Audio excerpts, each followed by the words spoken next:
All right. Hello and welcome to the Understanding Podcast. This is a brand new thing for me. First off, I'm not a communications major. I'm not a news major. I don't do this stuff normally, so this is all just genuine experiences and stuff. So it should be awesome. But to introduce myself, my name is Grace. I am a trans woman. I came out um, about exactly a year ago, back in September of last year. Um, the reason behind this podcast is I started off a couple months ago really frustrated with some stuff that was going on in the world and with my life and how people were just kind of treating me poorly and stuff. And that sounds like a little whiny, but like it was really frustrating and I couldn't just get my words out. So I decided to sit down and type out just frustrations to try to help people understand different situations that they're not in. And that little paper ended up being 25 pages long. So I decided the best way to express these experiences and help people understand is by doing a podcast. And that's what we're doing. So, the whole point of this podcast is just to help people understand these types of situations that they've never been through, that they've never experienced, and then the reason why I have guests on is so you hear multiple experiences, because my experience will never be the same as somebody else's experience. Who, even if it's a similar experience, it's not going to be the same. So it's important to understand different views. So with me today are my good friend Nathan. Oh, yeah. Yes, hello. This is Nathan. And then right next to Nathan, we have Taylor. Hello. Taylor and Nathan, I met these two separately. Taylor and I were roommates back in 2018 when I first moved to Utah. And then I met Nathan a couple months ago because of Taylor. And they're great. They're great people, awesome people. And then we have Miles. It's good to be here. All right, Miles and I met back in 2016, and I mean we didn't really know each other. We knew of each other, and we just kind of have gotten to know each other a little bit more, not a lot, but it's great to know Miles and great to know that I wasn't alone back in 2016. That was a fantastic thing to learn. Um, So today, the topic that we're going to talk about is growing up um, growing up in the LDS church while being a part of the LGBT community. Our experiences before we came out, when we were getting ready to come out, and experiences after we came out. One thing I do want to make known though is and I've talked to everybody beforehand. Our goal of this isn't to try to tell people to leave or join the church. We're not expressing. We're not going to be naming specific names of people we've met. All we're trying to do here is just share our experiences of what we've gone through. So it may get hard to for those members of the church. It may be hard to hear that this can happen for those who are oppose the church. I mean, just keep in mind, we're not here to devalue somebody's religion. We're not here to discredit people for what they believe. Period. I just want to get that out there. So if it gets to a point where it's like hard to hear, just understand that this is what we've experienced personally, and this is just how it's been for us, and just try to listen and don't jump to judgment. I guess is what I really want to make sure everybody understands. It's just try to understand, and that's all. Um, so I'm gonna go first and try and go through kind of my experience, and then I'll let the other three go through theirs. So, if you never knew me in person, before I came out, I'll give you a quick description of what I looked like near the end of high school. I was a 6'5", facial haired, very lean, athletic person. Um, so a lot of people have told me that, like, oh, I had no idea. That you never gave any tells. And I just want to say right there, if you're looking for signs and tells of somebody who you might suspect to be gay or transgender, stop. You've already made a mistake. You should never rush to think, oh, well, that person might be such and such. Don't ever rush to assume that. I mean, because everybody assumed that I was this hetero, straight male, and obviously that is not the case. But just keep that in mind. But to go back a little bit, growing up, I used to go to my sister's dance recitals. Okay, and I would notice that they would dress up and they would look pretty and they would look beautiful, and it was always envious of that and stuff. And then that just kind of was how my life was. I just was never really comfortable about who I was, my body. I was always trying to find opportunities to not be me. I was trying to find new ways to just kind of get away from who I was. And then during my entire life, I've been a member of the church, and I've been hearing boys gotta conform to this, girls have to conform to this, where we separate different things so people understand where they should be and stuff. And it just never kind of seemed fair to me in a way.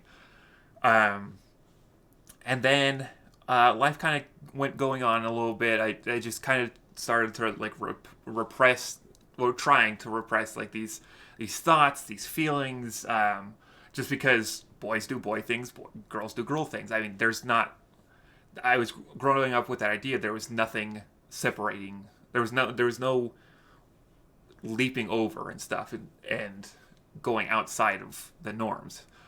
And then when I was in middle school, my friends and I would go and we would do these costume contests, just for fun and stuff. And we would go and we would just make a hodgepodge of different costumes and try to make the most unique one, and whoever did won. And what I would try to do is I would try to use this to my advantage, and any of the more feminine, more princess, whatever, those kind of related costumes, I always gravitated towards those because I knew this was my only chance to do something like that. And one day my dad pulled me aside and said, "Why are you doing this? Boys don't wear girl clothes. Boys wear boy clothes. Girls wear girls clothes." And then that was it. I felt embarrassed of what I had done. I felt like, oh man, I shouldn't do this stuff. Even though deep down I was like, but it felt normal. It felt like, it truly felt like I was being who I was and stuff. But because of the way my dad grew up, the way my mom grew up, that was just the normal. And I don't blame them I don't blame my father for telling me, oh, you can't do that. That's what he knew to be the right thing. And that's how it was for him. So at that point I decided it's time to push down any feeling of what I felt. It's time to push that down and just move on. Maybe it'll go away and stuff. And then in my freshman year of high school, I was watching something in health class. It was the What Would You Do TV show, and like situations where people are put in a scripted situation but they don't realize it. And then one of them was about a trans woman, and I'm not going to go too big into detail, but they kept saying transgender, a transgender woman, and I had no idea what that was. I mean, I grew up in Utah. that was never talked about in any of the schools that I went to in Utah ever. It was always uh, boys go through this puberty, girls go through this puberty. That's it. Nothing else will ever happen with the way people grow up and stuff. And so hearing transgender, I was like, that's a new thing. So I went home and I like did some research, and that's when I first realized that I was transgender. It was my freshman year, and I just did nothing with it. I just kept bearing it down. I kind of went through high school becoming more and more masculine. I had kind of long hair at the beginning of high school, and by the end of high school, I had gone to an EFY. I had gone to multiple youth conferences over the summers, and my hair had gone from a little bit shorter than what it is now to short. It was very short, probably about the length of Taylor's hair, just a little bit longer. It was short, and that's just how I kind of started dealing with trying to hide who I was, because I knew for a fact that if I ever came out, I would lose many friends. I could lose family. I would be kicked out of the church for who I was, and that's just what I had come to agree upon in my mind was just I can't come out. And then through high school, I was in seminary and all that stuff. I was going to church every Sunday. I was just listening to all this stuff, and there was one Sunday where they were talking about gender, and it made it's really hard to talk about just because the embarrassment I felt for like thinking I was transgender at the time and stuff, and like being like, oh, this is, they talked about gender and families and stuff, and how that you can't have a good family. I remember specifically somebody was saying, it wasn't the person who was speaking, but somebody said, well, I don't think you can have a good family if you're gay. I don't think you can have a good family if you think you're a woman or something. And the guy talking kind of ignored it, but like everybody was kind of like in a silent agreement, just like, oh yeah, if you're any of this, you can't have a true family. You can't have a good family. And so then I just was like, it was in my mind for months afterwards. And I was like, well, I mean, I want to have a wife. I want to have just that family. I mean, no matter what happens. Because I knew that going through a transition, you kind of, for trans women, you kind of give up the ability to have any children of your own unless you do like stuff to before you start to transition. But I knew that was the case and stuff, and I was like, well, if I want to have a good family, a true family, I can't ever come out. And I honestly at that point I thought to myself, okay, I'm never coming out. It's not going to happen. And then we fast forward to end of high school. There was a lot that I'm so sick and disgusted, like things that I would say about transgender people, just to try to get the idea that I can't be transgender, just to keep that in my head.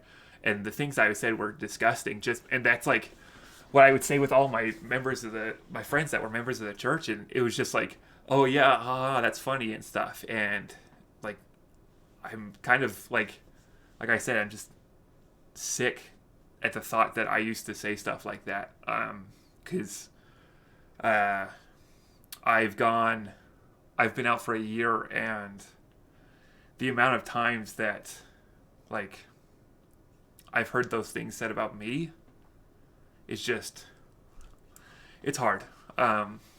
So, and that's just a normal thing for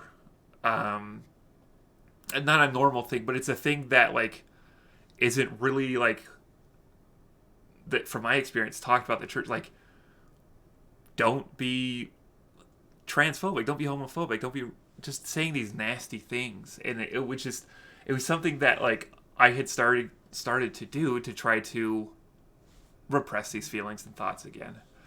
And then I made the decision to go serve a mission for the church and stuff, and I had to, and everybody thinks that I came home early from my mission because of being transgender. Again, that wasn't the case.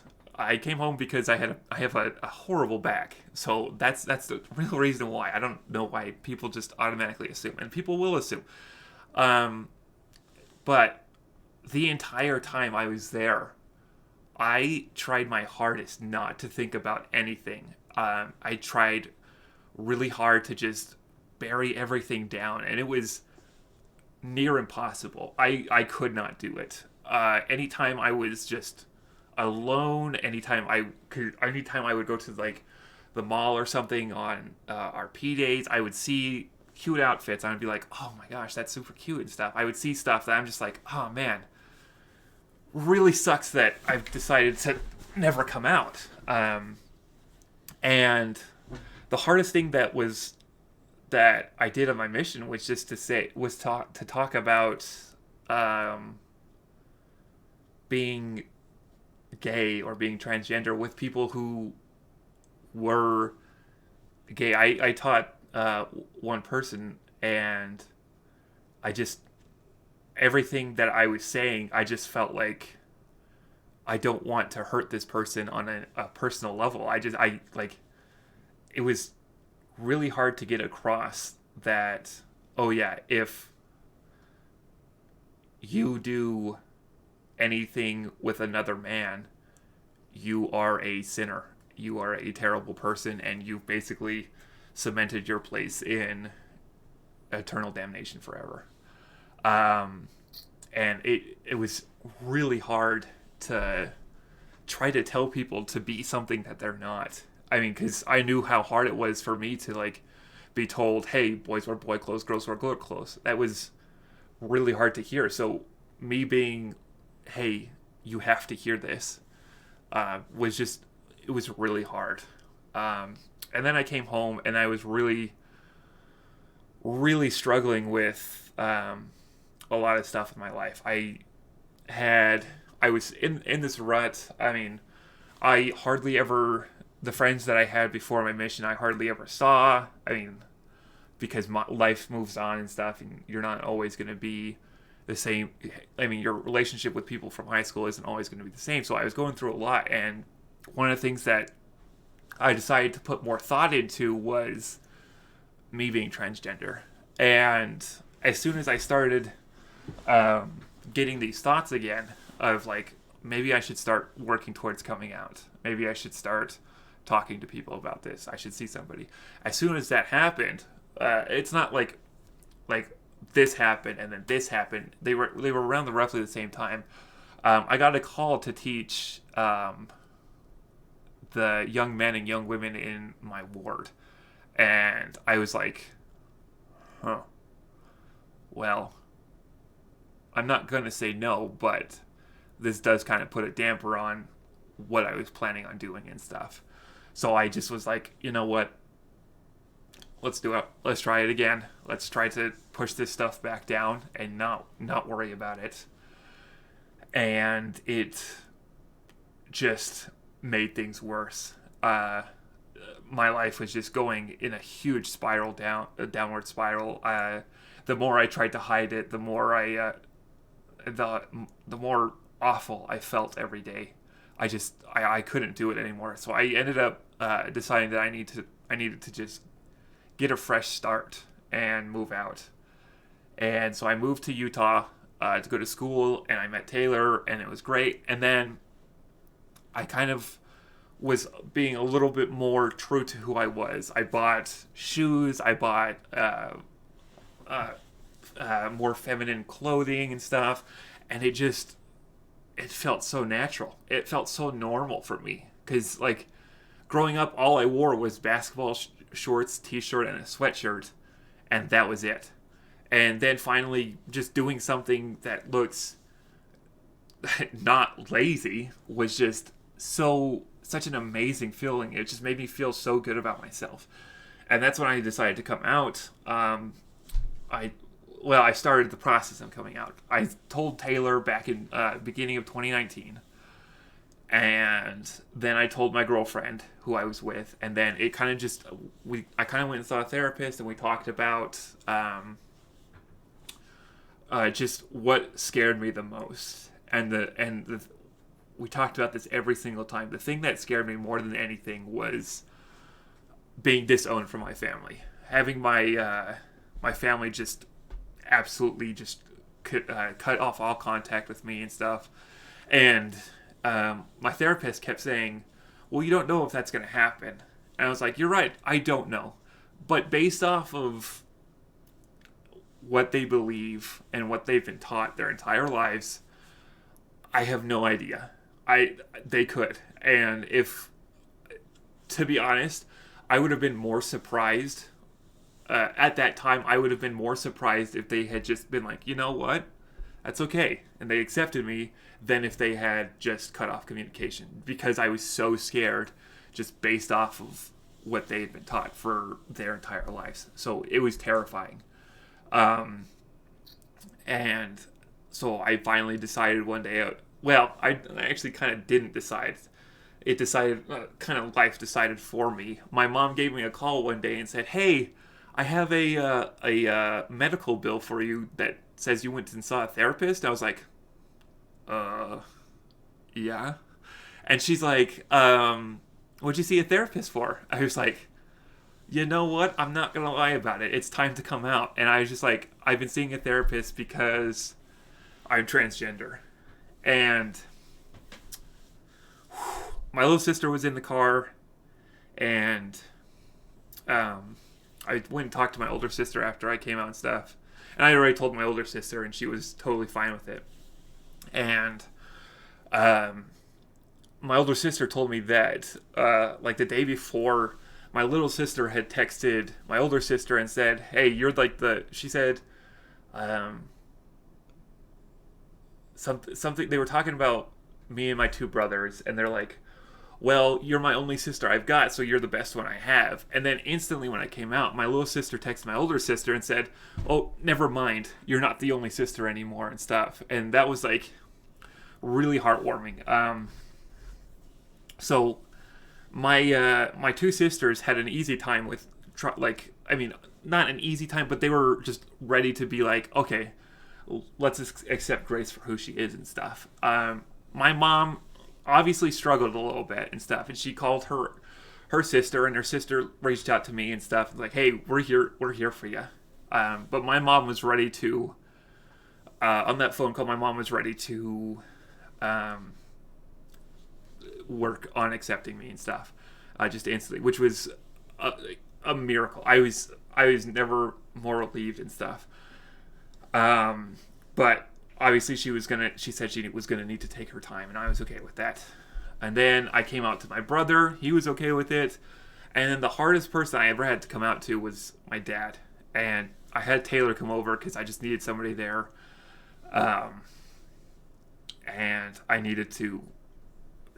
had to tell my dad. And a little backstory about my dad. My dad grew up not a member of the church, and then he converted to be a member and stuff. And I was more worried about him because he's gone through the process of not being born in the church and stuff, and then being taught the teachings and then joining the church. And I was terrified because,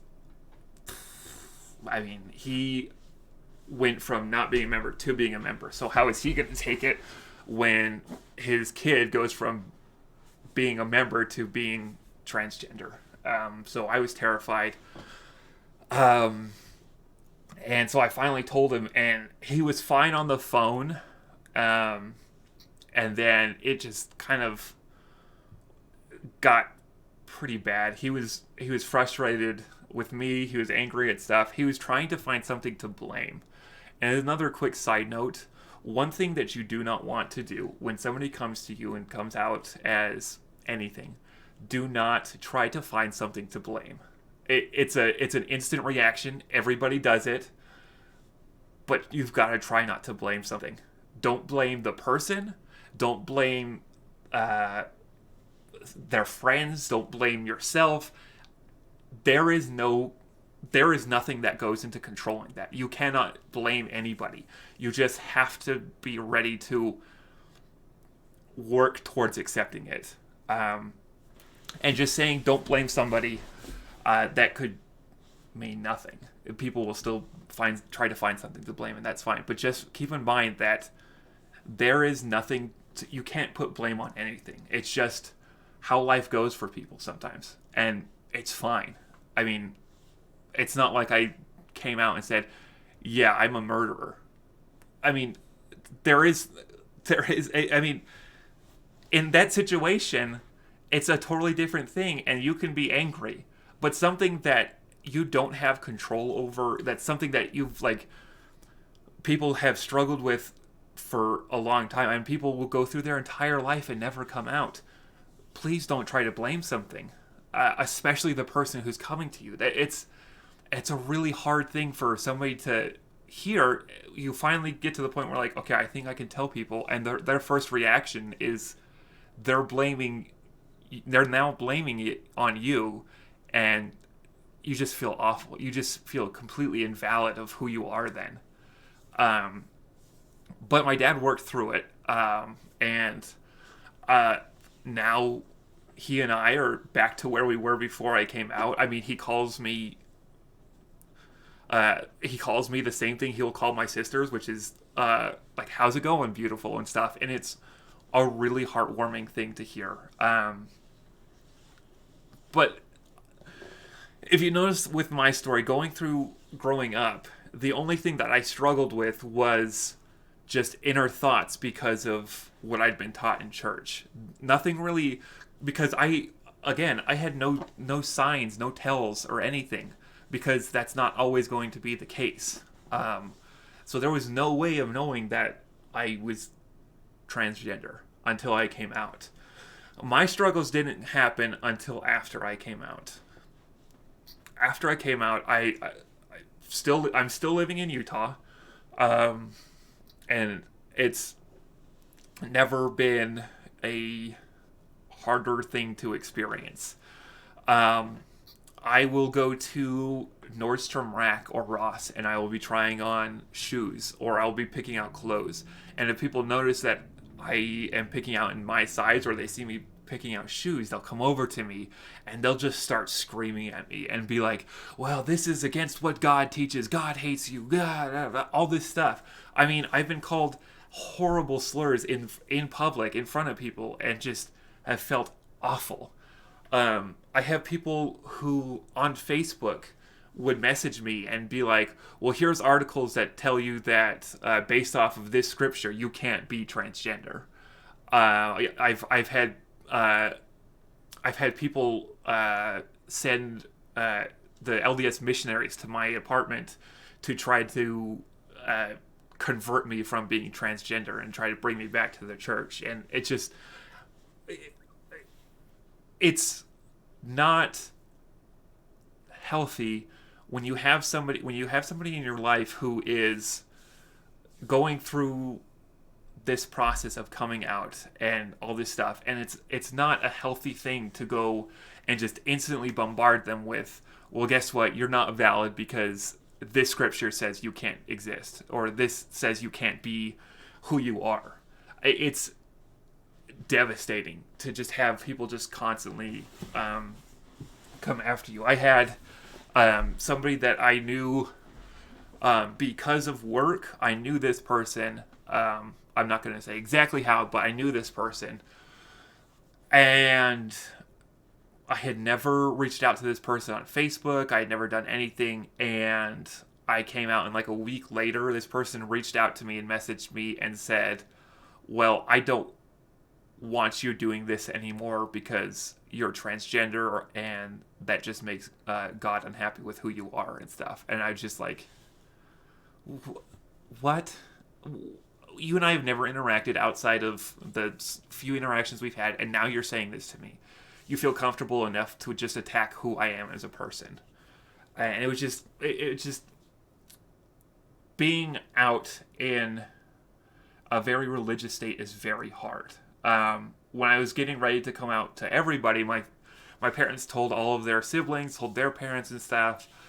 Everybody was worried about me coming out based on the fact that I live in Utah. Everybody was telling me, hey, do you think it's a good idea to stay in Utah when you're coming out and stuff? Do you think you should move back to Oregon to be with family and stuff? And they would say it's because of two things: the very conservative views of the state, and because of the church. And I had people telling me, like, are you sure you want to come out in Utah?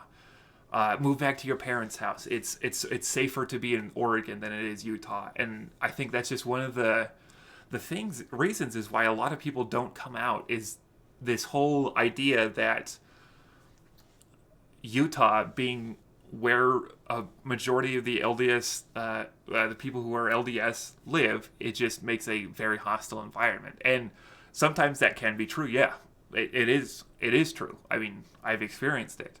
Other times it isn't true. And people can be ready to accept you and be helpful.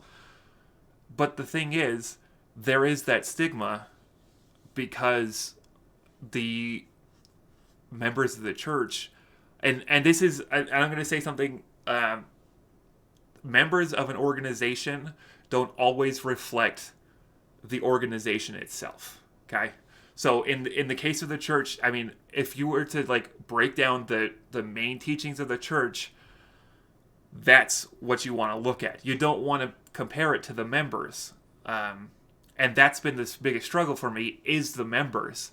They'll tell me that I'm invalid, when in reality, they should just be preaching the right things and not the things that they think are right based on things that they think they know. And if that makes sense. And it's just really hard to go through a system that is designed to be against you, but be okay with that. But I mean, back to my story, being out has been the hardest part, obviously, and I think that's pretty universal for a lot of people. Is actually coming out is very hard. I was lucky. I went through my life not being ridiculed for being girly, not being teased for having a high voice, which, as you can hear, I do not. I don't have a high voice. I still have a very low voice that I'm trying to change because of therapy. But because of the way people are taught and the way people inject their own beliefs a little bit, that I've become a number one target of attack for members of the church. And like I said, it's not everybody. I mean, if it was everybody and that's how everybody reacted, I would have been disowned by my family. We would have gone a year without me talking to my family, but that's not the case. What I'm trying to get across here is just the most important thing to understand is people like myself go through a lot of struggles. It's hard to come out and stuff, and being you putting your religion in front of being a good person just because you think that you need to force something on somebody. The first things you gotta do is you just gotta be there to be a friend. That's what a lot of people need in the LGBT community, is that friend, is that somebody who stays by their side, and that's all that it helps. So that's kind of my experiences. It was kind of all over the place, but to kind of sum it up, my life was easy on the outside, but it was incredibly hard on the inside, just based off of what I was taught, the things that my parents put forth on me and stuff. It was just, on the outside, my life was easy. On the inside, I was always unhappy. I mean, now, after coming out, on the outside, people yelling at me, people ridiculing me, yeah, that's hard. But I am way happier on a daily basis than I ever was. And that's like the most important thing to me. It's just the fact that now I am finally at a point where I look at myself in the mirror and think, oh, well, yeah, you're still transitioning, but guess what? You're transitioning. You're finally at a place where you can be happy. So that's my experience. The next person we're going to hear from is Taylor. All right, Taylor, take it away. Ooh, me. Okay. Oh, where to start? Okay, well, um, to start, I actually grew up as an only child in the adopted. Actually, I was adopted within my own family. My adopted parents never had children of their own. Um, my father was in the Navy, so he moved around a little bit, so I never had a place to really call home. And so my growing up experiences were kind of shifting all the time. Like there was never like this feeling of like, oh, everything is going to be like this for a couple of years. It was like things changed pretty frequently. Um, until I got about to be 12, 13 years-ish old when I started getting those talks in church because my family grew up LDS since pioneer days, very conservative, religious, never missed a week of church, that kind of family. But we started having more and more lessons on like law of chastity, and we started having more lessons about how the young men should treat the young women.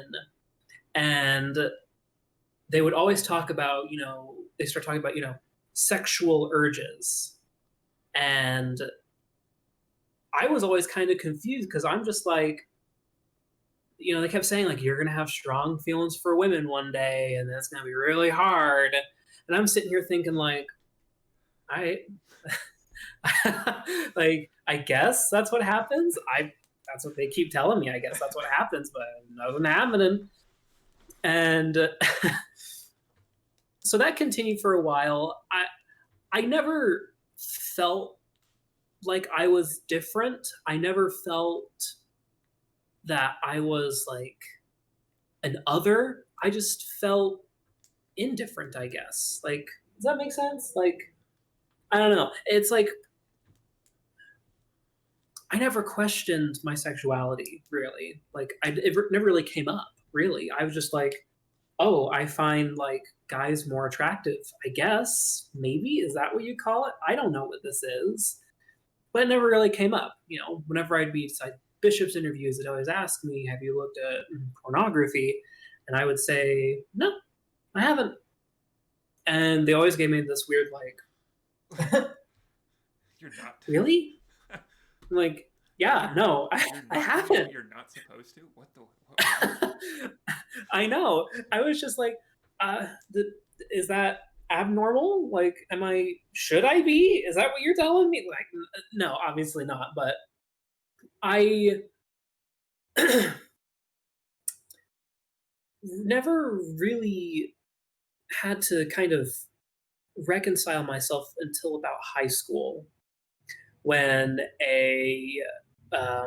an acquaintance of mine who I didn't really know that well, he was a lot more flamboyantly acting. At the time, we didn't know he was gay. No one knew. But at the time, he acted very flamboyant and was unfortunately bullied in one of my English classes that I was in from two people spreading rumors and passing notes to each other in the middle of class, calling my acquaintance, friend, whatever you want to call him, the F slur, all sorts of derogatory remarks about his voice, about how he's acting. And all of these things were read aloud to the class. All of them. From the notes that these two other people were spreading back and forth about this individual. And that wrecked him. That wrecked him a lot. In fact, he struggled a lot in high school. And I went to a private Mormon-based high school where we prayed before the start of classes. We, read scriptures and everything. And seminary was a part of our typical school time. It wasn't before school. No, it was actually in our school time. And so I said to myself, I think without really saying to myself, but implying to myself, oh, dang, I can't do that. I can't act that way. Because if I do, then I will receive the same treatment. And so at that point, I'm like, okay, now the realities of being a young, gay Mormon person are starting to set in a little bit more. I had never come out to anyone except for a couple of friends I used to play video games with, just to kind of test the waters, being all like, oh, well, I don't know them in real life, but we're good friends online, so maybe it felt better, more anonymity. And of course, the first thing my friend says to me when I say, hey, I think I'm gay, is he says, well, are you sure? Have you ever had sex with a woman before? A cis woman before? Or anything like that? And I say, no. No. Well, then how do you know you're gay? Okay. Now, granted, I didn't have enough of the, capacity at the time to really come up with a good response of, well, how do you know you're not gay if you've never been with a man? But alas, whatever. But I had another friend of mine, also who I played video games with at the time, where I told him the same thing, and he was like, "Oh, okay, cool." He was a little bit more accepting. Not much else happened, but I decided to serve an LDS mission, where I was actually during the process of being interviewed before being able to go on a mission, they sit you down for lots of interviews and stuff like that, seeing if you're worthy, this and that. And my stake president for the last interview asked me, do you have same-gender attraction? And I was kind of taken back. I'm like, oh. And I answered him the only way that I knew how to for years, which is basically to lie, to say no. Because I knew the consequences of saying yes from years and years of seeing it happen, of seeing my family making disparaging remarks about prides and about gay things. And so I told him, no, I don't. And he's like, okay. He signed me off, went on my way. It wasn't until the mission when I really started to being my companions keep talking to me about who are you going to marry? What do you find attractive in a girl? And all those late night pillow talks of, you going on exchanges with someone and you're sleeping next to them. And they're all like, so which sister in the mission do you think is cute? And I was like, I guess this one, I guess. And they're like, oh, okay. Yeah. She's cute. Okay. Yeah. Good choice. You passed the vibe check, I guess. And so one day when I was with, I think my third companion, I believe, we started talking about that stuff, and it was a very deep conversation we were having. He was telling me about his struggles, and then I decided to share my struggles. And one of the struggles that I shared with him was, I think I'm gay. And now he was the very first person for me to know personally, and to come out to someone in person that I actually had a decent relationship with that wasn't just from online video games from my teenage years. And that point, I think, was a really transformative point for me, because that was the point where either this goes well or it doesn't, and I continually force myself back into a closet. But luckily, it actually went well. He said, I'm really glad that you're out here. I don't know how that feels, but I'm really glad that you're out here helping people. And I'm all like, okay, that's good. That's decent. I like that answer. That was a good answer. I told a couple of other companions during my time on the mission, but some of them did not have as good of a response as I wish they would have had. One of them said in a kind of, I guess, semi-joking, but kind of not. You can kind of tell when people are kind of joking, but really not. He said, "If you ever have a boyfriend, I'm gonna have to come beat you up or something." Ha ha ha ha ha. And I'm like, "Oh, don't worry about that. It's not gonna happen." Ha ha ha ha.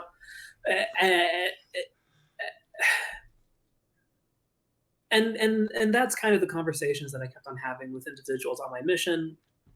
You know, I had to, I thought I had an epiphany moment on my mission where I thought, if I fake it, I can make it. I'll find a woman that I can marry. I'll fake it till I make it. Because that was the advice that another missionary gave me. He's all like, just fake it till you make it. And I'm like, you know what? Yeah, I think that's right. I think I'll do that. And then, of course, I had all sorts of other experiences from my mission, but those aren't as important as what happens after my mission, actually. So after my mission, I come home, I return with honor, blah, blah, blah, whatever. And my next step in my journey was, again, being a very closeted to everyone else that I knew personally back at home, living in Utah, but, somehow hoping for a miracle, basically. Hoping for this miracle of, I'll find a woman somehow, some way, but at BYU, Idaho, where I went to school for a little bit. So I went to BYU, Idaho for a little bit, and I didn't know anyone there, had no friends, went there, and I'm all like, all right, this is it, like 3-4 years, hopefully I can find a wife. And so I never tried dating apps, really. I did a little bit before I went to BYU, Idaho, and I did have some experimentation with some guys, but I was never going to be serious with any of them. But BYU, Idaho is what really started to change me a little bit, where every week my parents would call me at BYU, Idaho, and they would say, "How are the girls in the ward? Are they cute?" And I'd be all like, no, not really. I'm not really into any of the ones in this ward. And they're like, okay, maybe next semester. But, just always having this reminder, especially going to a church school where every Sunday it's like marriage, marriage, marriage, marriage, marriage, marriage, marriage. Every class, marriage, marriage, marriage, marriage, marriage. I was starting to kind of like lose a little bit of hope. I'm all like, it's been like a year and a half, nothing's happened. And I found some gay people up there that I'm like, oh, gays up here? I didn't know this. And started to make some more friends and started to date more up there, secretly, of course. And it's almost like I look back at it now as a feeling of growth, of the abilities of myself to, one, to keep gay dating a secret, but also two, unfortunately, that helped my ability to lie a lot more, was all the secretness that kept on developing. Because, you never, people take this for granted all the time. When it's like, you can go out in the street, hold someone's hand, if, man and a woman, and no one bats an eye. No one bats an eye. You kiss someone, no one bats an eye.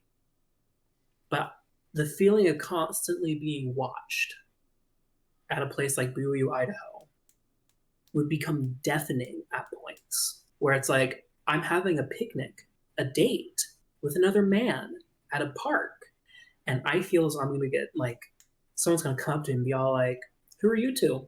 What are you two doing? I felt that way.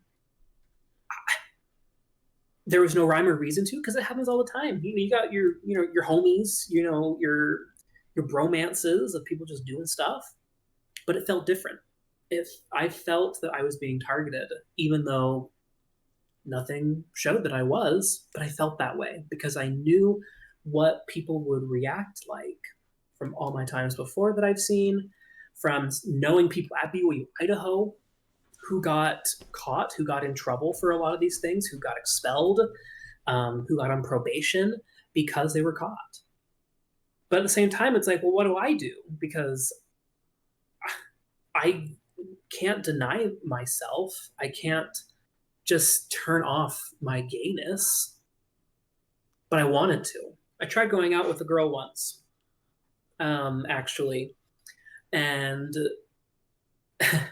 I thought, oh, this is great. Like, we get along. She's funny. Like, this is really nice and fun. We ate pizza. We watched people play some soccer game. But nothing ever happened with that. Found out later she's lesbian. So that didn't quite work out. But I'm glad she found herself as well. And then comes the time when I finally, this is where the story gets like a little bit heavy.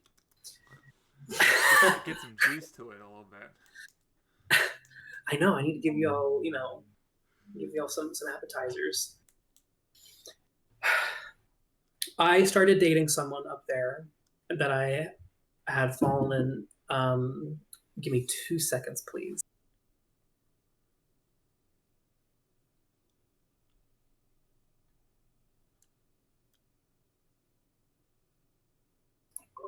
Apologies, someone knocked on our door. My door, I guess. He doesn't live here, so.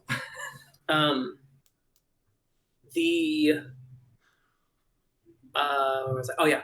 So I started dating this person pretty heavily. Like, I was full on infatuation. Like, I thought this was my first love. Like, it felt different. It felt so good to be around him. We went to devotional together. We went to we didn't go to church together, but we went to devotion together, devotional, whatever you call it. I don't remember what it's called. And everything was going so great. We were planning a trip to Europe together. Like, we were getting serious. We're all like, once we graduate from here, we're gonna like move in, get married, whatever. Until I found out that he was emotionally and potentially physically cheating on me. And that broke me. It broke me hard. He broke up with me in public on our way to devotional. Like, on the sidewalk with other people around, said, I'm going to start dating other people. And that broke me. That broke me. Because now, all of a sudden, I have to hold in my emotions, not only for him, but for everyone else around me. Because if they know what's going on, I get found out. Well, I spiral into a deep depression that lasted for months. I had come home from BYU, Idaho to live with my family for a little bit here in Utah. And the depression just did not stop. My parents noticed that I was different, that they saw my depression, and they were all like, what's going on? I would say, no, I'm fine. But it wasn't getting better.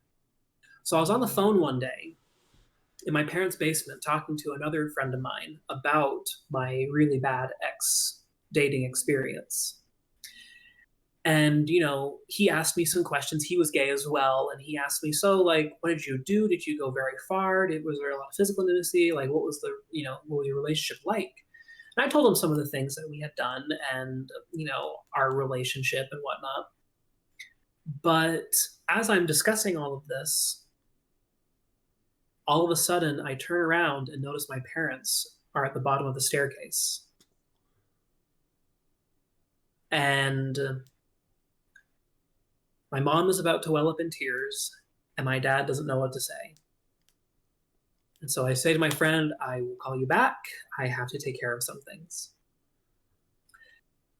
And so my mom says, what's going on? And I don't know how much she heard. I don't know what she heard. I don't know how long they'd been there. But I had the choice to either try and come up with a lie of some kind, again, like I've been doing for years, or I could just tell the truth, tell it all.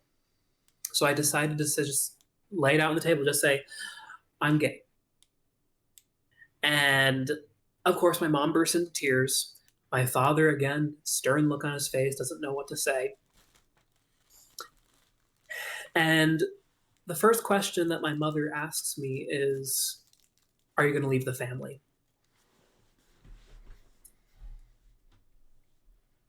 And then the second question was, are you going to leave the church? I didn't know how to answer those questions because I never thought of those questions.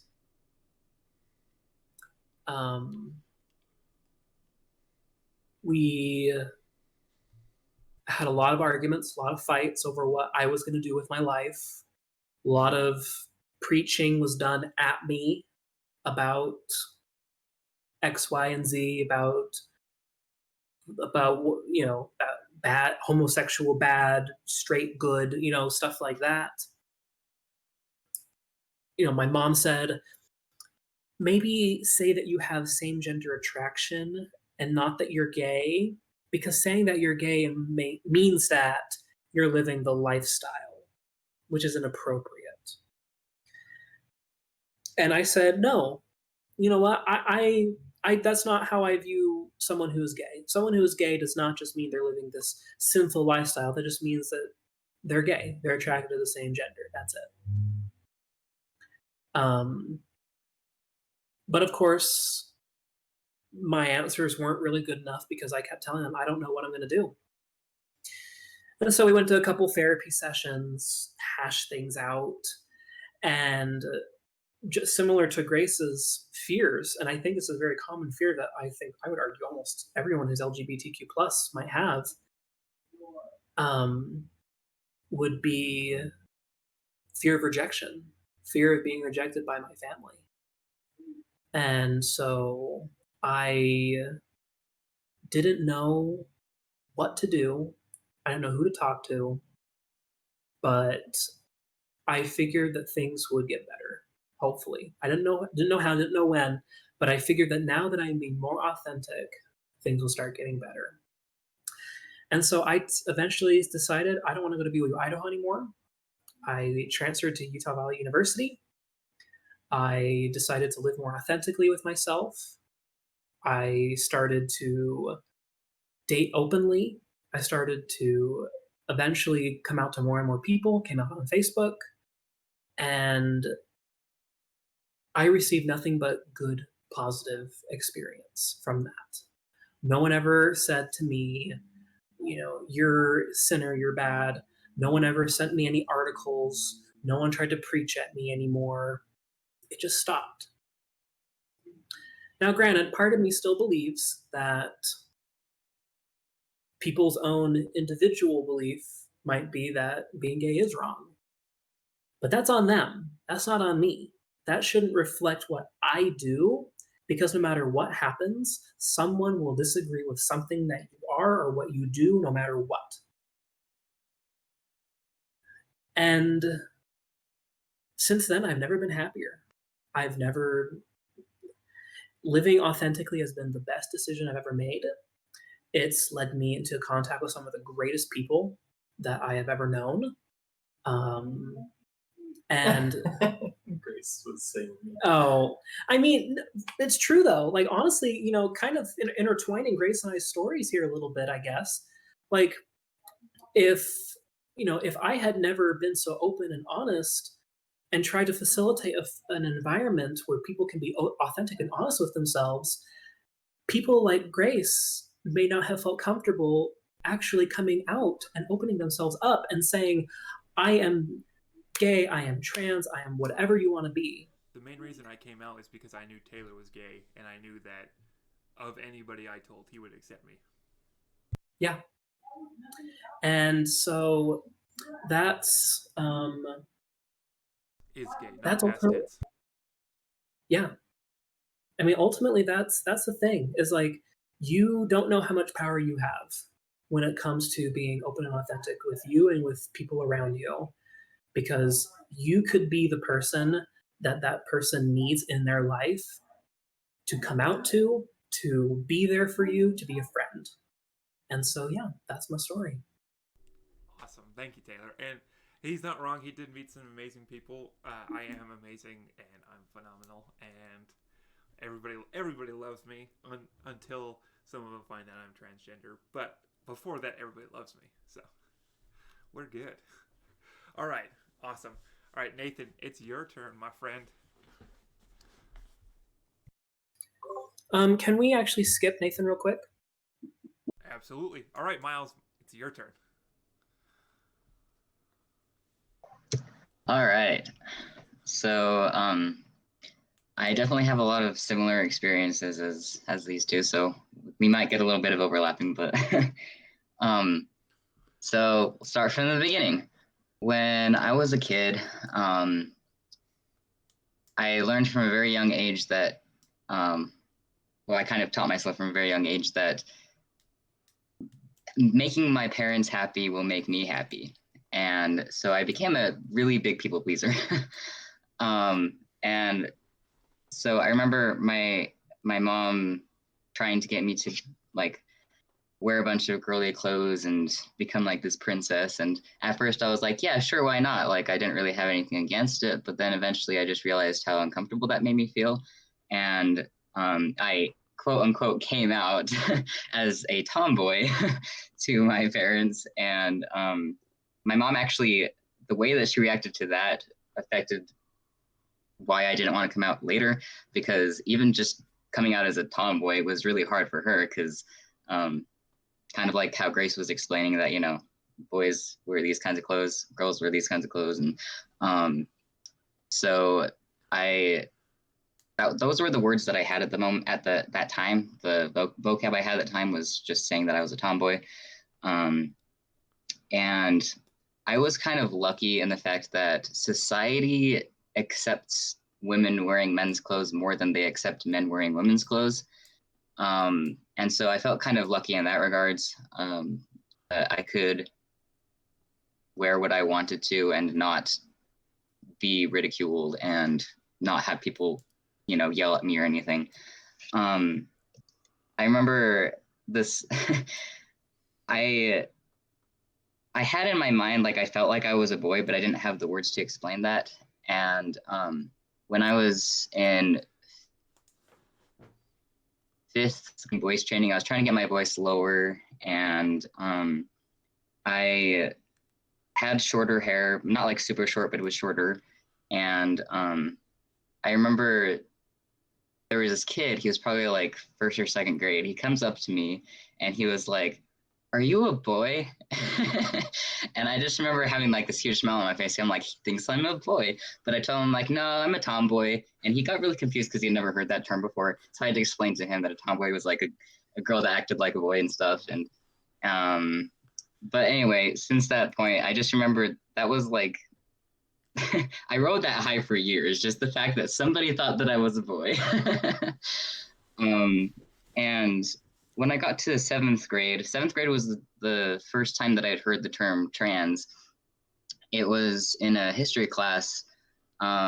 We had watched this documentary on trans kids, and we had this whole discussion on how early is too early to transition, which kind of surprises me now that I think about it, that in Utah we had a class like that. But it was very interesting because I remember listening to these kids' stories and relating to it so much and realizing that I was trans. And then the fear came. Just that fear that, what would my parents think? What would the church think? How would people react to this? And so at that point, I started hiding it deeper inside myself. Like before that, I would like steal my brother's clothes, and I was like very much so like acting like a boy, and dressing like a boy, and just very much so, a little boy. But after that, I kind of held back on that a little bit, and I started wearing more like tight-fitting clothes and such. which is very uncomfortable for me. My mom was always telling me I needed to wear more tight-fitting clothes so I can show my figure. But yeah, I didn't want to tell anybody, and so I just kind of grew up as a tomboy. That gradually tried to become more girly, but it didn't really work out. And then I ended up serving a mission, and that was kind of difficult for me, just in the fact that my mission president's wife, she would, like, almost every time that I would meet with her, she would tell me that I needed to wear makeup and I needed to do my hair better and I needed to wear better clothing, because the clothes that I wore were very, like, loose, because I was pretty dysphoric about my body. And she would tell me I needed to wear, like, a push-up bra to, like, accentuate my chest, and I was like, yeah, I don't think I want to do that. I was very, very uncomfortable with my chest. Like, I'm lucky that I was born with small chesticles. But yeah, so it was just very uncomfortable that she was kind of pushing me to, like, look more like a girl, basically. And I do remember teaching some lessons on LGBTQ people, and the thing that I would always say is I don't believe there's anything wrong with gays or trans people. It's only bad if you act on it. Like, that's kind of what I was taught in church, like, it's only bad if you act on it.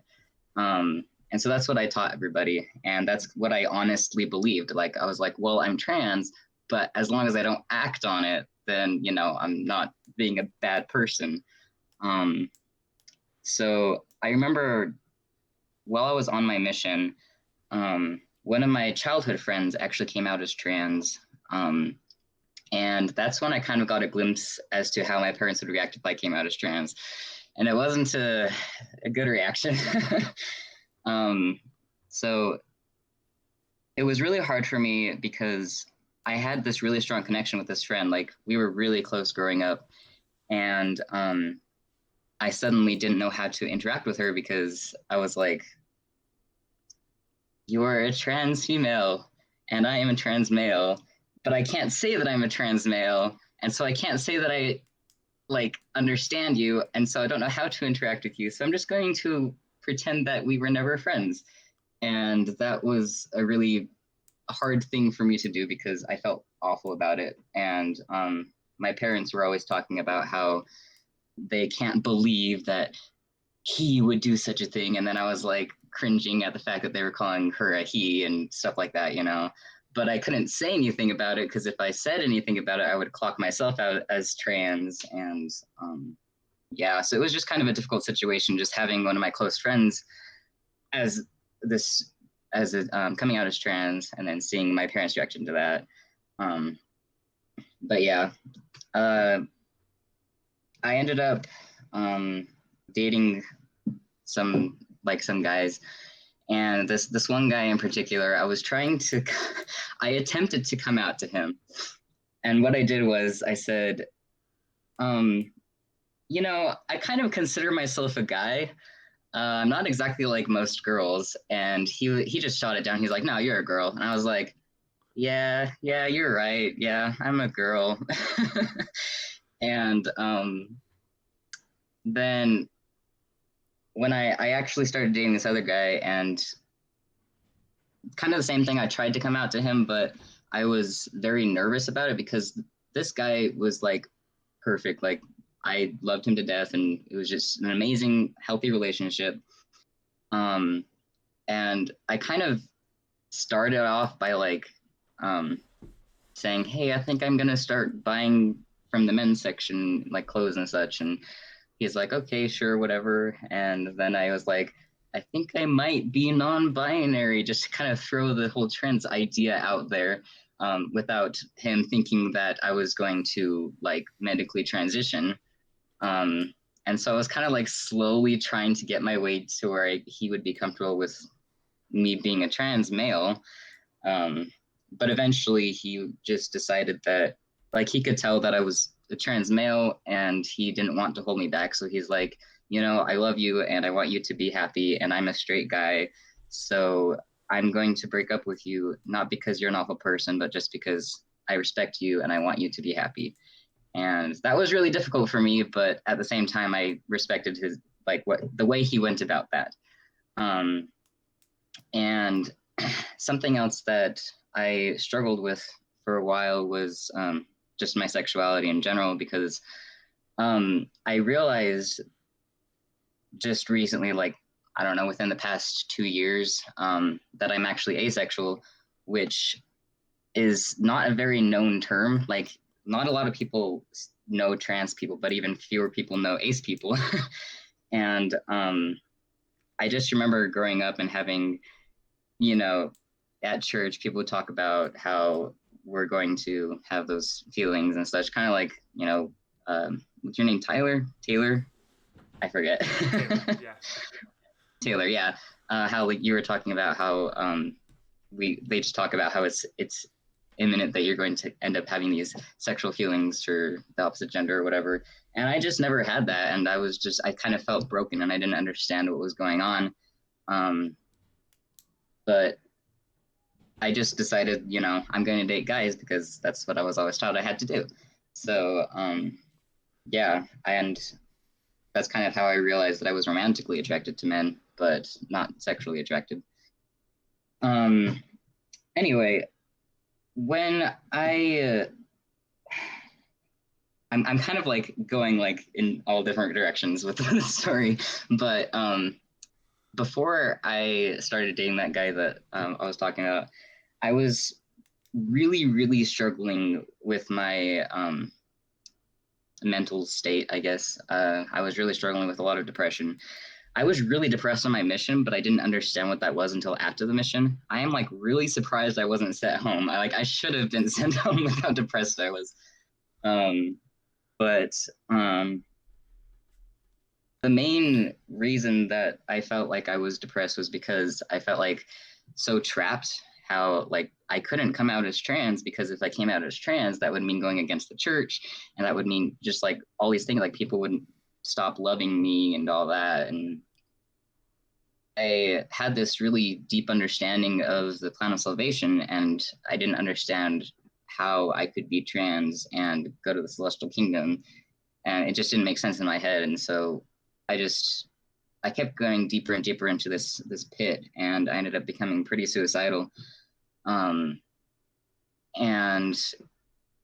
it was, I think, yeah, it was October of last year that I finally actually attempted suicide. And I ended up in the hospital for about a week or so. And that's kind of when I got the slap in the face that I was like, okay, I need to come out and accept myself, because that's better than, the alternative. And so I decided I started talking to one of my siblings. It was kind of funny because apparently we were both talking to our significant others at the same time about us thinking that we were trans. And so we kind of came to get together. And so we were kind of the first people that came out to each other. They're non-binary. And so we decided to come out together to our family. We weren't living in the same city, so we just decided to Skype. And it was actually Christmas Eve that we decided to come out to our family. And my mom got really mad that it was on Christmas Eve because she thought it was a bad timing, but whatever. Anyway, so yeah, we decided to Skype in, and I was like, I have something important to say. I'm trans. And dead silence. Nobody said anything. It's just dead, complete silence. And I just sat there like awkward. I'm like, so what do you guys think? And my dad, bless his heart, he was like, well, we're going to love you no matter what. But we also don't understand this. So he just didn't know how to, like, he didn't know what to say, It was a shock for everybody. And my mom, decided that I was basically, going against everything that I believed and everything that the church taught and everything. And she bawled her eyes out, and it was a very awkward call because not really anything was said except for I'm like, I want to be called Miles and use he, him pronouns. And my sibling was like, I want to be like, yeah, I want my name and preferred pronouns are they, them. And then fast forward a little bit, I come out online and everything. And my mom finally decided to, sit down and listen to me. And I kind of explained my struggles with the fact that I still believe in the church and its teachings, but it's just really difficult for me to live this sort of life that goes against that, I guess. And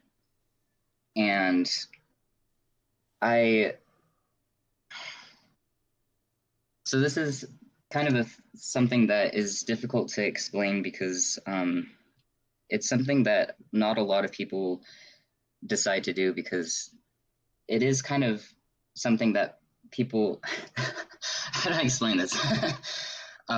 Most people that come out as LGBT in the church decide to leave because of prejudices and because of their internal struggles with their testimony and also being LGBT.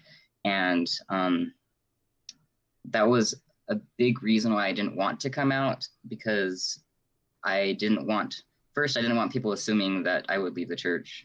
And second, I didn't want to end up leaving the church because I felt pressured to leave the church. And so I just decided that I don't care what other people think. I'm going to live my truth, and that includes being a member of the church. And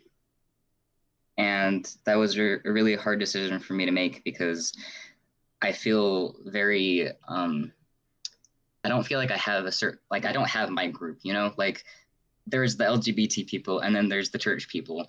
And I feel like I'm like in between, and I can't really relate to both sides because the people in the church are like, you can't be LGBT and a member of the church. Like you're sinning and you're just awful person. And then there's the LGBT people that, struggle with accepting the church and their members because of their experiences, and that's totally valid, and because I understand where they're coming from. But it's just definitely been difficult to have that path where I still fully believe in the church and its teachings, and I want to be active in the church, but I'm also a trans male that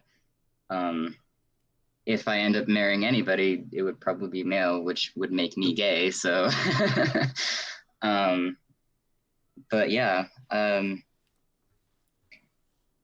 really know what else to say. I guess that's my story. Thanks, Ma.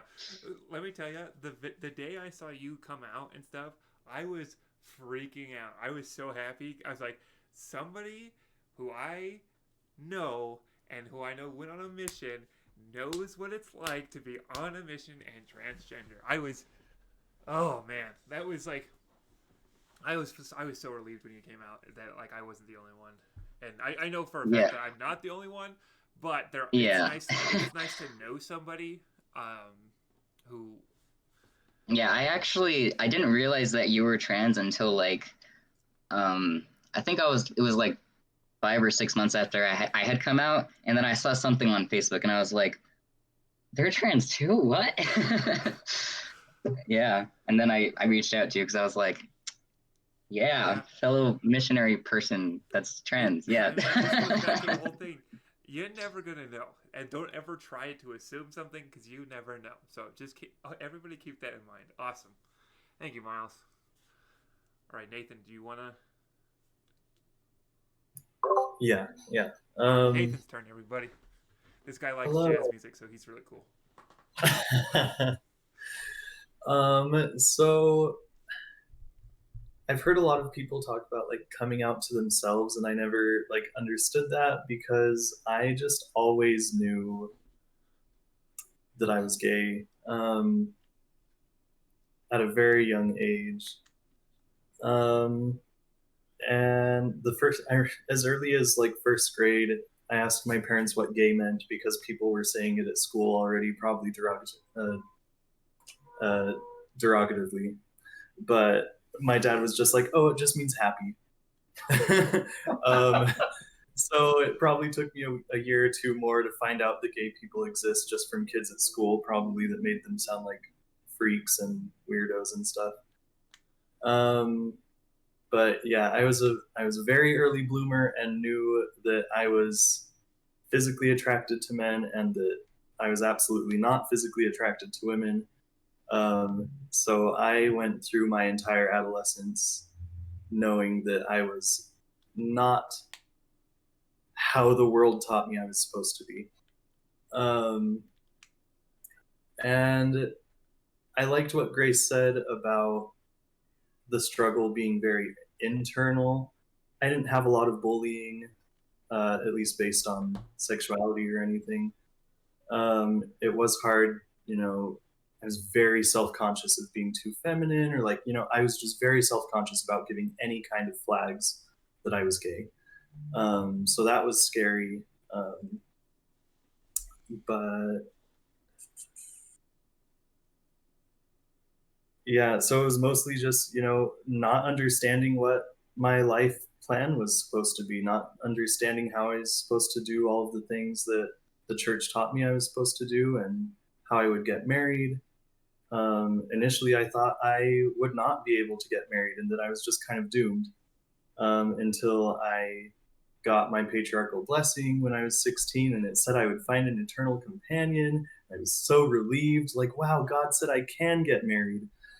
Um, and around that age, I came out to my bishop as well because I was just at a loss. I just had no idea how this was supposed to work. I had never heard anything about gay people or like, how are you gay in the church? Like, how does this even make sense? Why would God do this?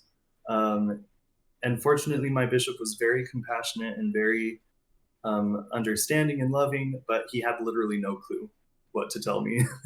he gave me the um, "For Young Men Only" pamphlet, which is not great, but that was all he knew how to do. Really, he was very loving and compassionate, but he was just like, God loves you. I know that there are other people like you. I have friends that have come out as gay, and like, but that was pretty hard for me to find out that even my religious leader didn't know what I was supposed to do. So I was just like, wow, not even like the church can tell me what God wants for me. So I was just kind of at a loss for a long time after that as well. I got to BYU and met a friend who was gay, and he recommended this conversion therapist to me that I didn't go see, but he shared several lectures by him, and I listened to them borderline religiously and was just fascinated by the idea that I could be straight. So I had a good portion of my life where I was just repressing my sexuality with an iron fist, trying not to look at any men, not to even think about being gay. But obviously kicking yourself for looking at men just makes you think about men more, so that's not a great approach. But at the same time, it made me really happy because I was like, oh, this thing that I thought was a huge, terrible problem in my life can just go away. I can just change it.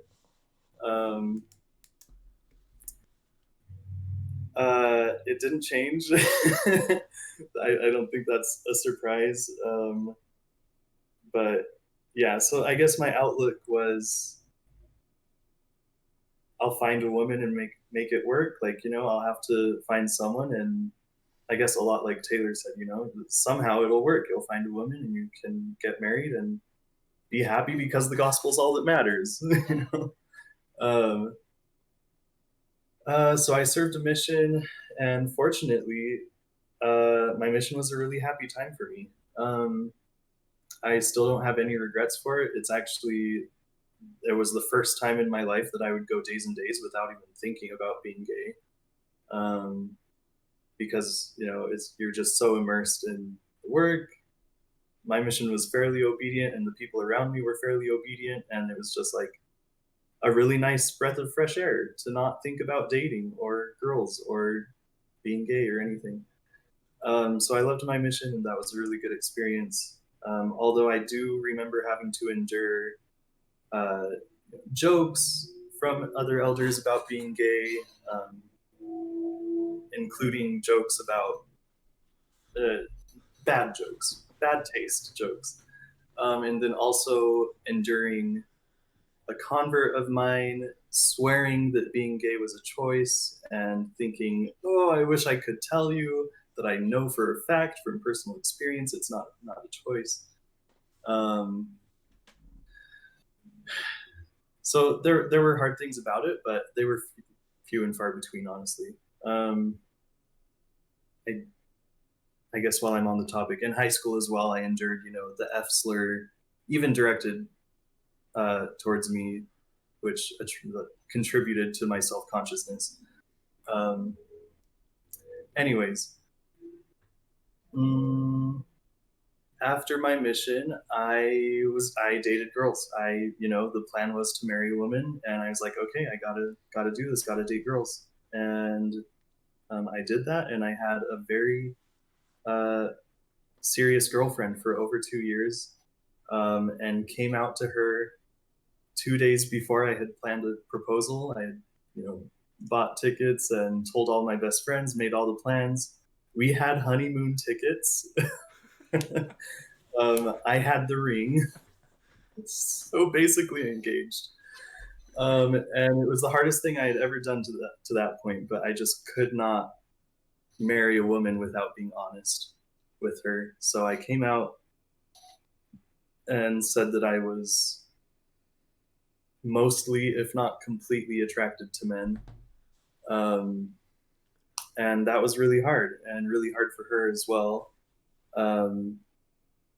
She was supportive in me being gay, but she was not supportive in her marrying a gay man, to my disappointment. Now I'm very grateful that she, stood her ground and did not marry me just because the church said to. She accused me of jumping through celestial hoops, which is what I feel the church does make a lot of people feel like they have to do. Like, you feel very obligated to do things even if they're not very authentically what you want or need. So that was probably the most depressed period of my life after that, because all of my plans fell through, all of my plans shattered. I didn't know what to do. I had zero desire to date women anymore. I had been very hurt. I was scared of hurting other women if I dated. And so I just had no idea what to do with my life. And this beautiful future with a wife sealed in the temple that I had imagined was just gone.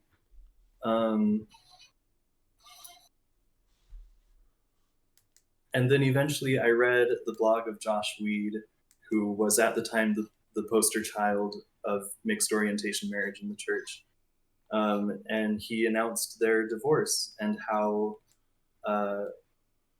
being married to a woman had affected his mental health, and how it had actually been very detrimental. And it was, very eye-opening for me. And I decided, I don't want this for myself, and I don't think God wants it for me.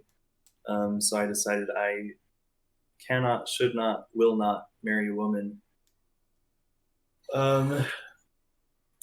And so, yeah, that still wasn't a super bright outlook on life. Lifelong celibacy, loneliness, etc. Trying to figure out where to end the story.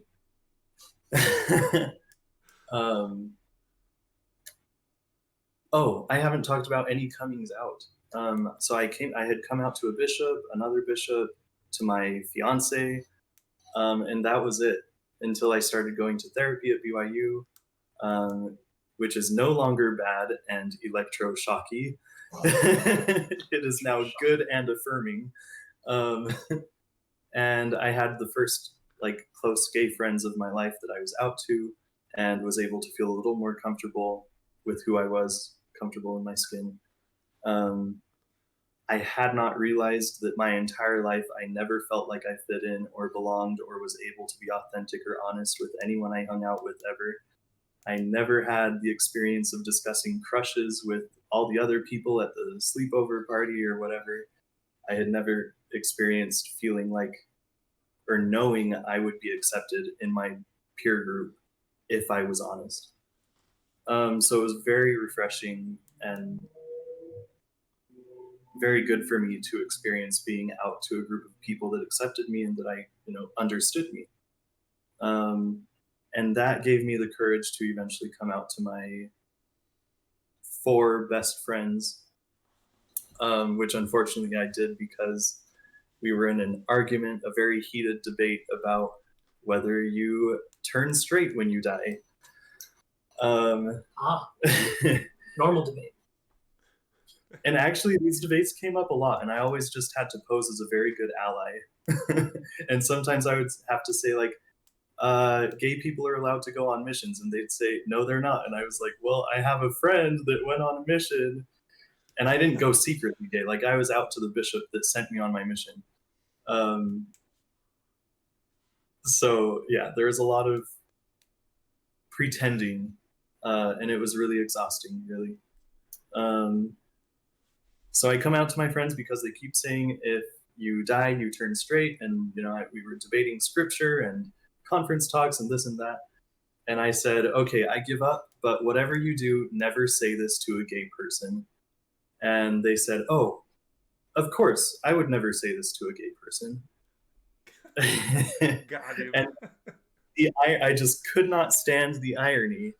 And so I said, well, you just did. And that changed a lot. And my best friends have since changed a lot and have learned to be a lot more sensitive and accepting and open-minded.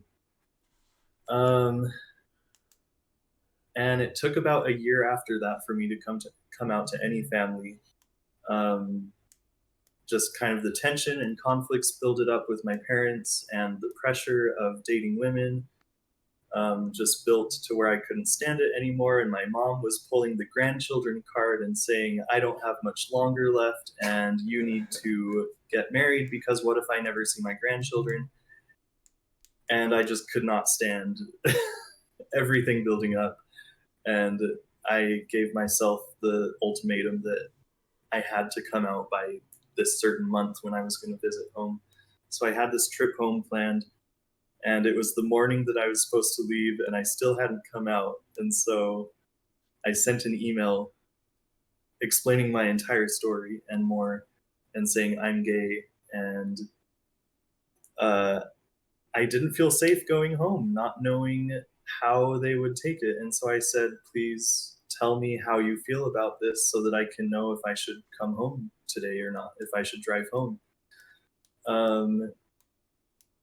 Which is sad to me and was maybe a little dramatic of me, but you really never know with church members. Like Grace was saying, everything you're taught, and like it's hard to know how people are going to react. And so I didn't know if I was going to feel comfortable going home. Luckily, my mom called me and was just this outpouring of love, and more than anything, she just wanted to say how sorry she was that I had to endure it quietly and alone for so long, and that I had suffered without saying anything for so long. And my dad said, come home, and texted me rainbow emojis, which was very moving and memorable considering he's a 70-year-old, not very tech savvy white man. So that was exciting. And yeah, it's still a process, obviously. But yeah, I'm a whole lot happier. Like, it's crazy. Like, Just not being afraid and not having to pretend, and knowing what it's like for the first time in 27 years to be who you are around people who know who you are, and not being afraid of that and not being ashamed. And it was a very long process, but I'm glad I did it. Awesome. I think that's a good wrap up. I just want to say that a couple things. If I'm trying to think of like the whole thing, if I had never gone on a mission, I would have never met Miles, and I would have never gotten to the point where, after coming home, because of like coming home from a mission, got to the point where I was like, okay, I need to start coming out, and so I moved to Utah, and because I'm moving to Utah, I got to meet Taylor, and I really got to meet an amazing person and a great friend, and because of meeting Taylor, I got to meet probably the person that, like, if high school me and Nathan had met in high school, I would be following this kid around nonstop because of how freaking cool he is, dude. But yeah, so, and then thank you, Nathan. You're welcome. All right, everybody, keep their mics unmuted now, because now we're just gonna talk and stuff. So one of the things that you may have noticed, there is a very, very big very big connecting thing that happens between all four of our stories. And you may be thinking, well, and if you're gay, or you are a transgender, or you're asexual, or you are non-binary, whatever you are, and you are a member of the church, not a member of church, there is only one correct option. Do what is best for you. Don't do anything to... Miles said he's a people pleaser. I am the same way. If you knew me, I was doing everything to make everybody else happy. I never ever gave a thought to my own happiness and stuff. But when I finally decided that I need to be happy for myself, that's when I decided that I needed to come out. And I think all three of you can like kind of attest that, like, that was what you needed to do to be the most happy. Am I right in saying that? Yeah. Yes, I am definitely so much happier now. Yeah, I literally couldn't be happier. The very first time, okay, again, I'm 6'5", I have a very deep voice, I get that. The very first time I got to go out with feminine clothes on, with makeup, I went with Taylor to a place called Suntrap up in Salt Lake, and Taylor's friend, or Taylor's roommate, did my makeup and stuff, and the compliments I was getting, I just, oh, you look so pretty, oh, I love your top. And to be fair, the top is actually a dress. It's actually a dress, but because of my massive stature, it barely went below my belly button, so it's awesome. But I never felt happier. Like, just being out, it was never made me feel so happy. And then I went home to visit my family in Oregon back a couple of weeks ago, halfway through August and stuff, and I went with my mom to do some shopping and stuff. And this is where I really think, this is the only good thing that has come out of wearing a mask for the coronavirus. But it does kind of hide my lower face, and you can't really, looking just at somebody's eyes and forehead, it's hard to tell, especially if they're trying to present female like me, it's hard to tell if they're male or not and stuff.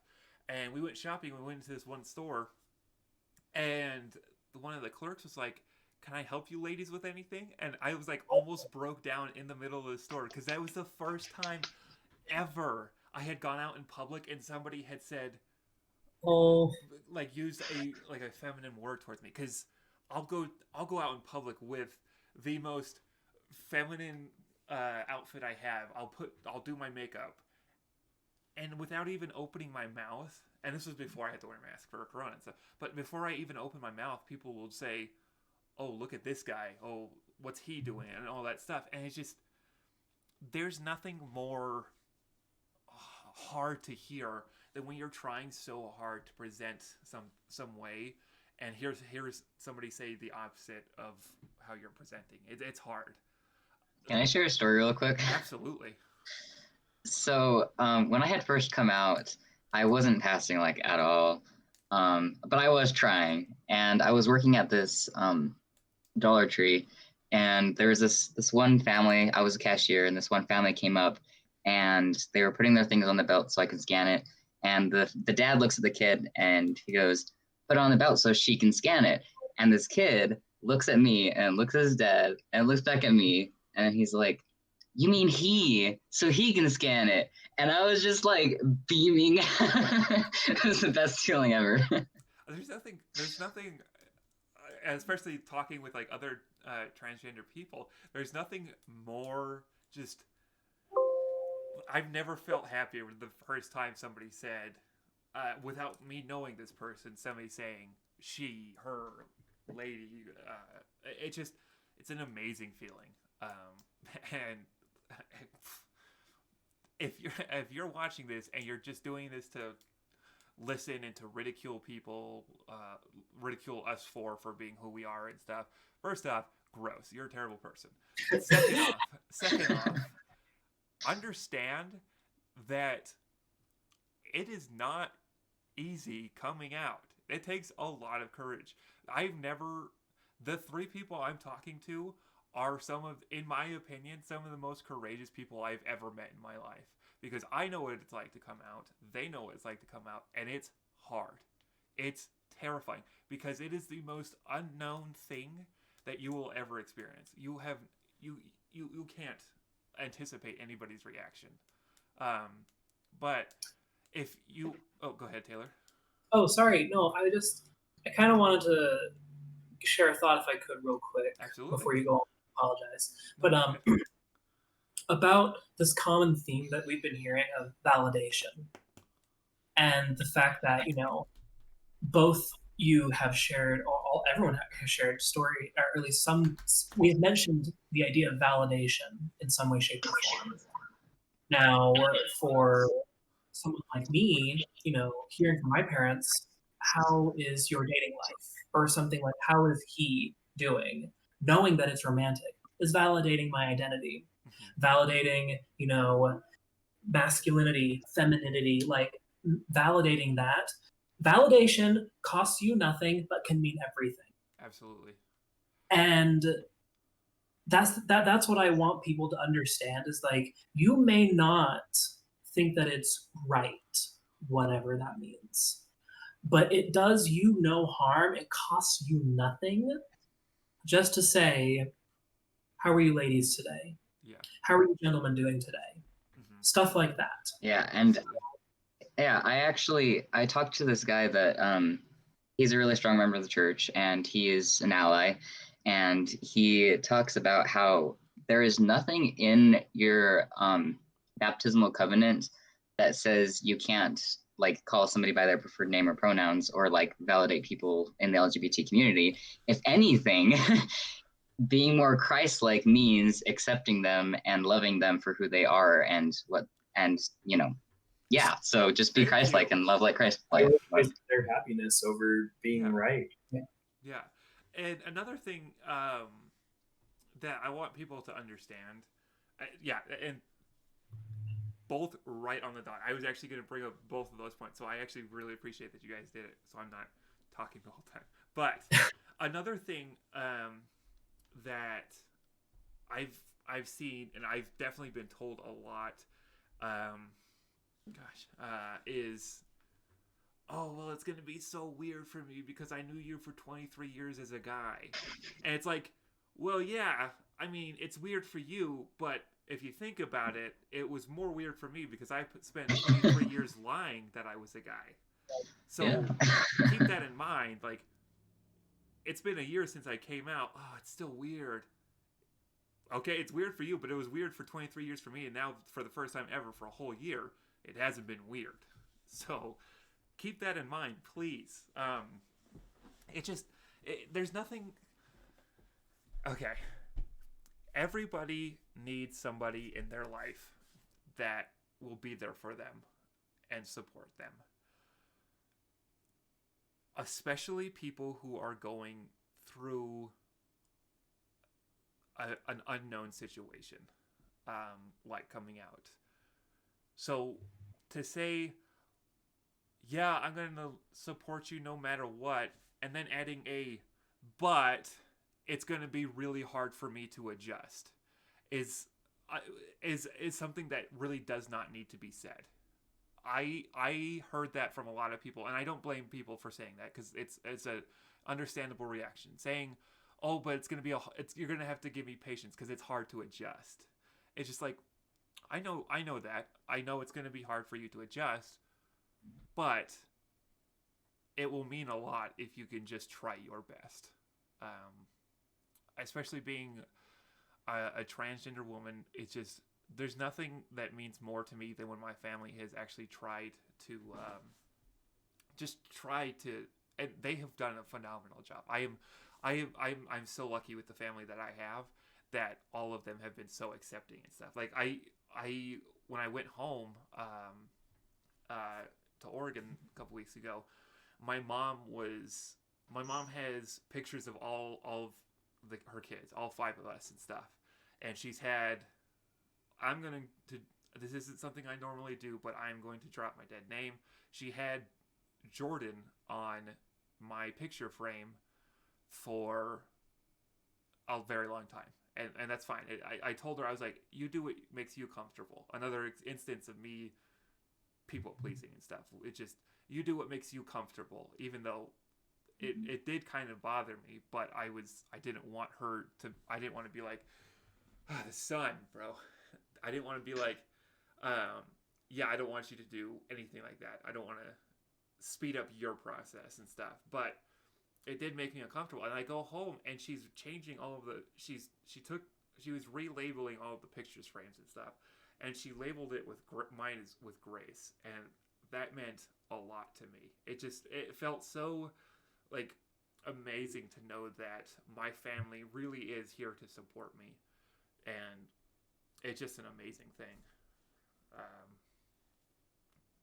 A couple last things that I want to reiterate and bring up again before we end this. First off, remember, whether you are in the closet or you are out, if you're a member of the church, if you're not a member of the church, no matter what you do, just do what makes you most happy. That's the most important thing, is your own happiness.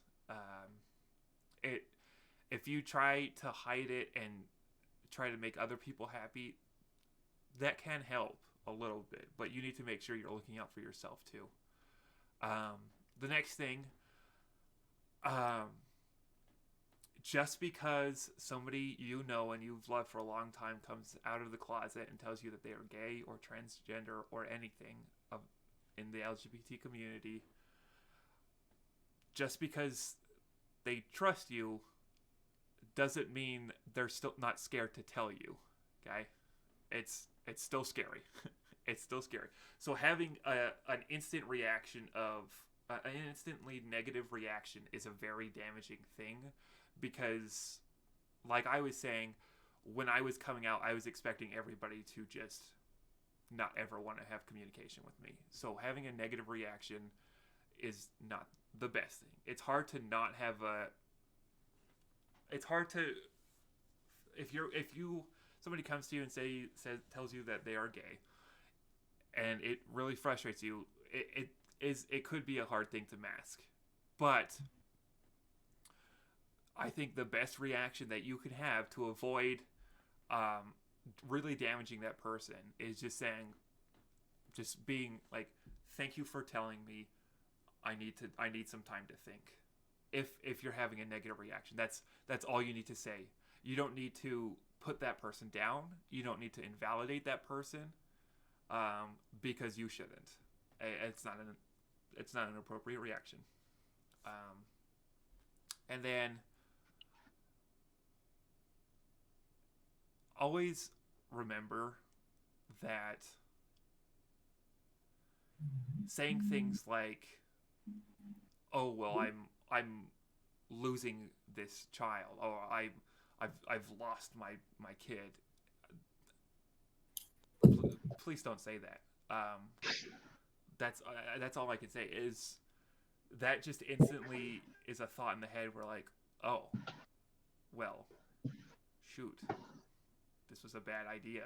It's Yeah, can I share something real quick with sure, that? yeah, Yeah, it was very difficult for me because, like I kind of explained before, I was really suicidal, and when my mom told me, like, after I told her I started testosterone, she told me, she said, I feel like I lost my daughter and like my child is dead. And just hearing that after she knew how suicidal I was and stuff, I was like, you do realize that's not comparable, right? mm-hmm. Like, would you rather me be actually dead than like Yeah, here still, but just different in your eyes, you know? mm-hmm. Like it's not something you should say to your child. Yeah.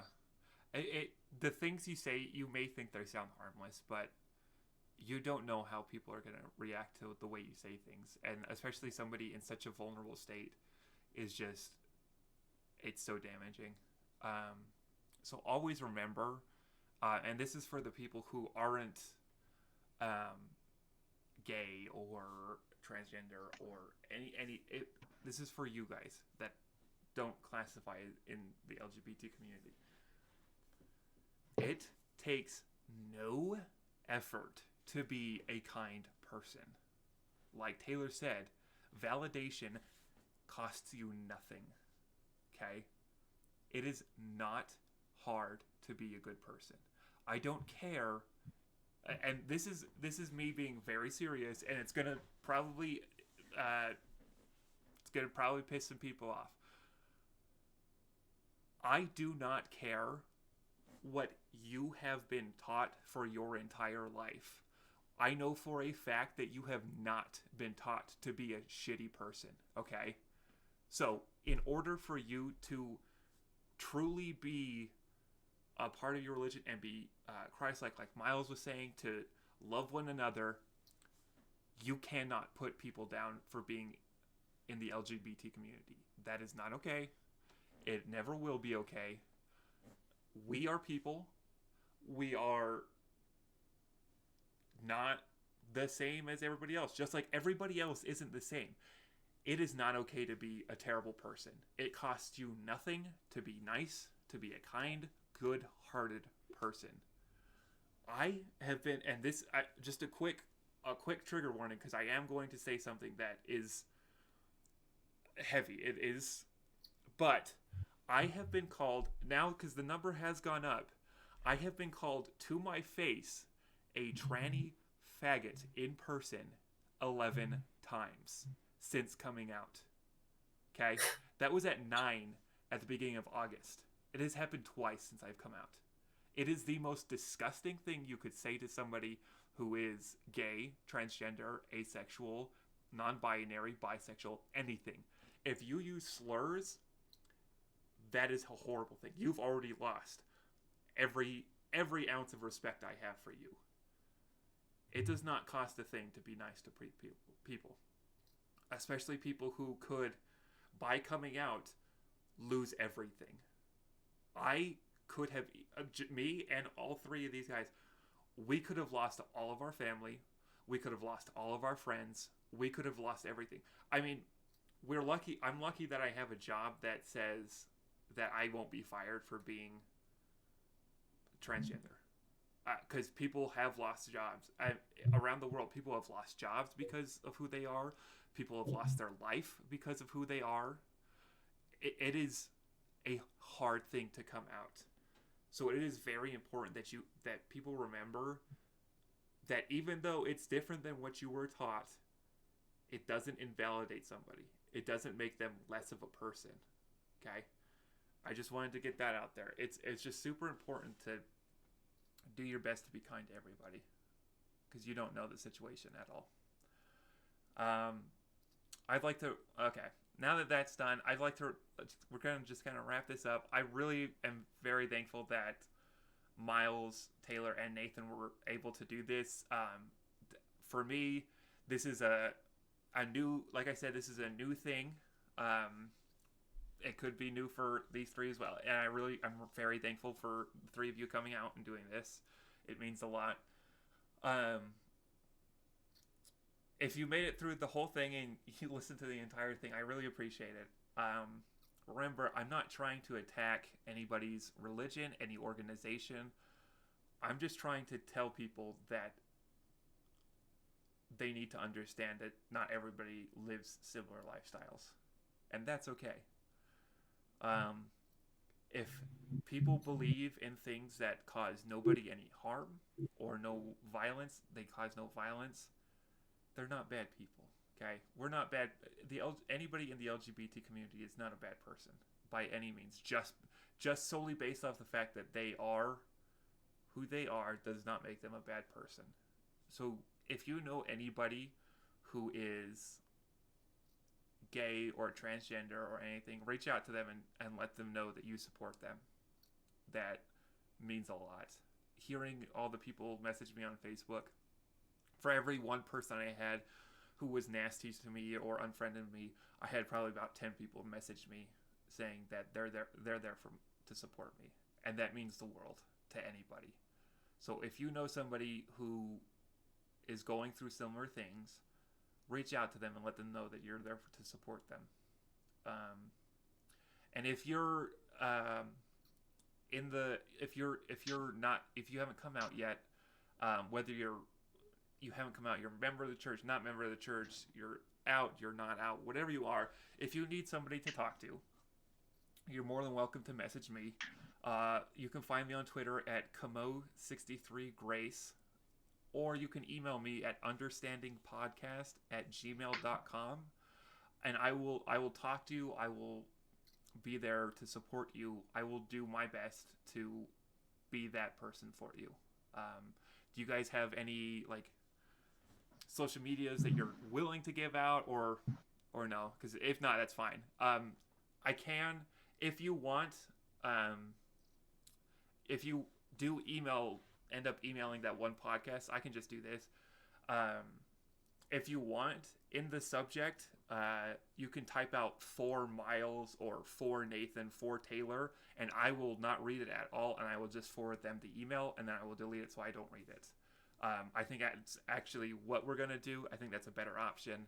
So if you want to share your stories with somebody, or share your experiences, or you really connected with one of our stories, email understandingpodcast@gmail.com. Write in the subject 4 Grace, 4 Taylor, 4 Nathan, 4 Miles, and then I will make sure the correct person reads that. Do you guys have anything else to say before we call it quits? Okay. No, I'm good. Awesome. Again, thank you guys so much for coming out. Thank you for listening. I know I kind of got a little bit harsh back there, but it takes nothing to be a good person. So always keep that in mind. This video was sponsored by nothing, so except for being a good person. Okay. All right. Thank you all for listening. And we will hopefully have more of these episodes. They will be on Spotify. They will be on iTunes, and it will be posted on my Facebook and Twitter and stuff. So check it out. Awesome. Thank you so much. Goodbye, everyone. Bye.